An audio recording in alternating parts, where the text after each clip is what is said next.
How to convert YouTube video to MP3. Hello guys, this is Atticus and welcome back to another tutorial video. In today's video, I'll teach you guys how you can convert your YouTube video to MP3. So let's get started.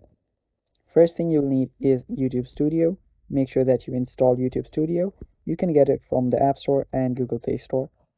Now simply tap on YouTube Studio and just log into your channel. And after you do so, just import the videos that you uploaded on the content section.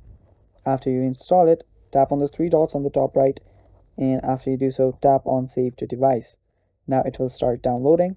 Now simply let the download process complete, and after it completes, you can simply keep it in your files. Now go to your files section on your iPhone or Android, and after you're on the files, you can simply open the video up. And then what you'll need to do is you'll need to just let me show you an example from a random video from my files. Now long press on the video and you'll need to rename the video. Tap on rename, and under the name you will need to add something like .mp3.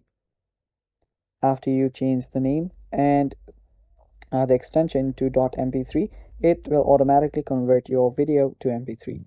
And that is basically it, guys. That is how you convert YouTube video to mp3 on your iPhone or your Android. And yeah, that is all for today. Thanks for watching. Stay tuned for more videos, and bye bye. Take care.